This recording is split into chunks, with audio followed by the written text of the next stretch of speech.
أعوذ بالله من الشيطان الرجيم. بسم الله الرحمن الرحيم. الرحمن علم القرآن خلق الإنسان علمه البيان. الشمس والقمر بحسبان والنجم والشجر يسجدان والسماء رفعها ووضع الميزان ألا تطغوا في الميزان وأقيموا الوزن بالقسط ولا تخسروا الميزان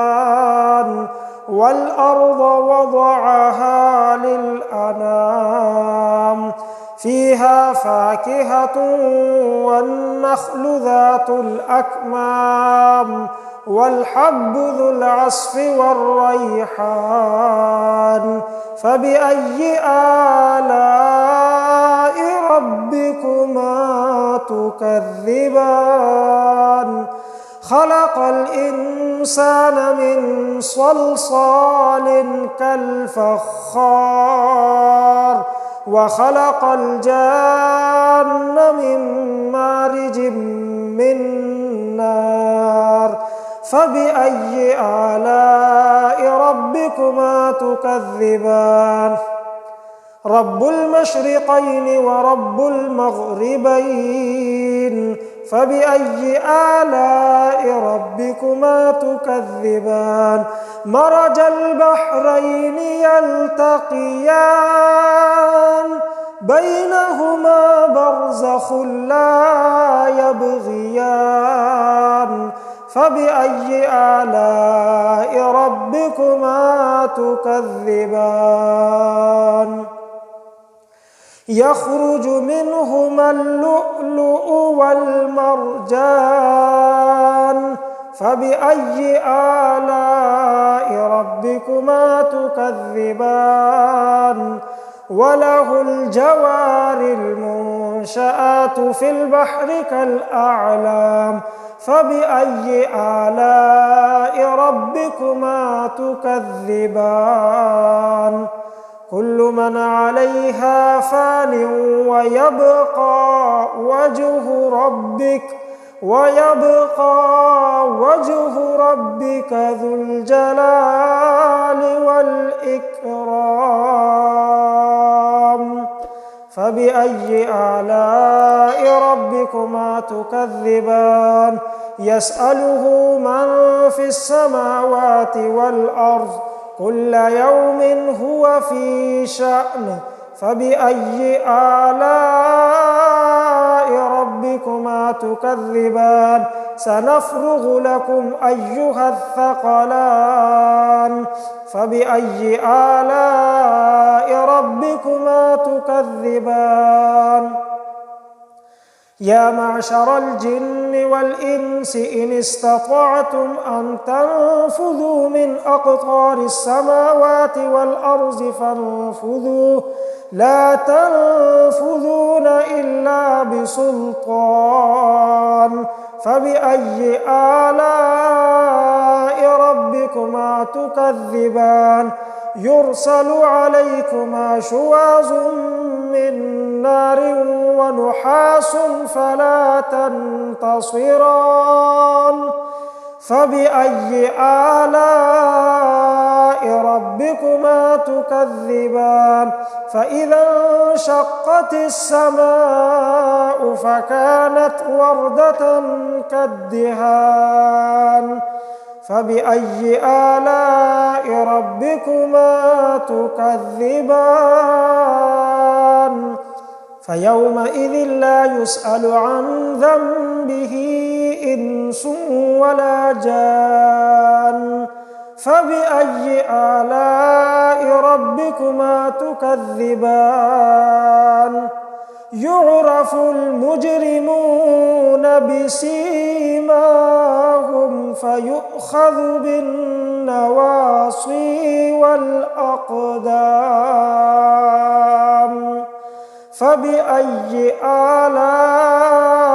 ربكما تكذبان هذه جهنم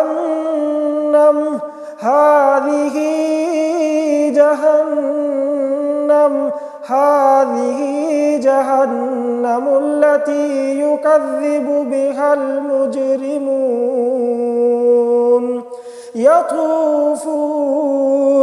يطوفون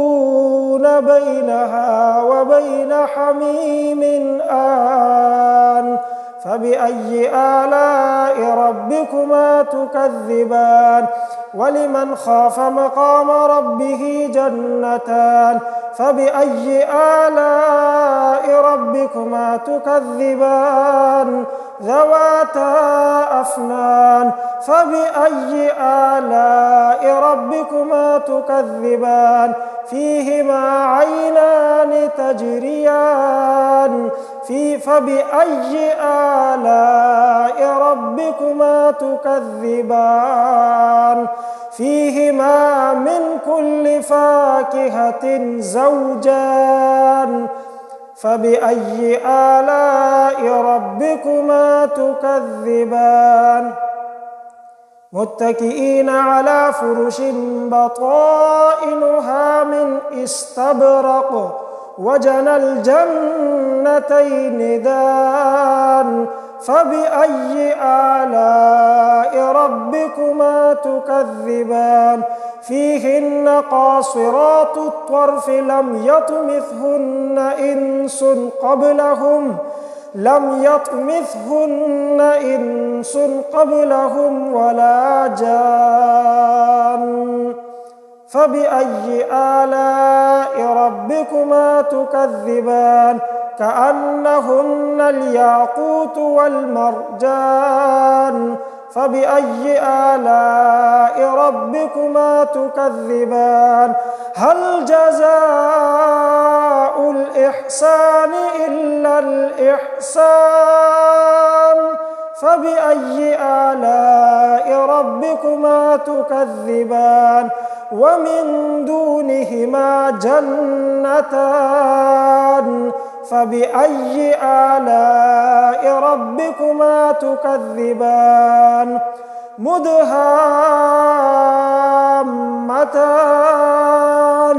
فبأي آلاء ربكما تكذبان فيهما عينان نضاختان فبأي آلاء ربكما تكذبان فيهما فاكهة ونخل ورمان فبأي آلاء ربكما تكذبان فيهن خيرات حسان فبأي آلاء ربكما تكذبان حور مقصورات في الخيام فبأي آلاء ربكما تكذبان لم يطمثهن إنس قبلهم ولا جان فبأي آلاء ربكما تكذبان متكئين على رفرف خضر وعبقري حسان فبأي آلاء ربكما تكذبان تبارك اسم ربك ذي الجلال والإكرام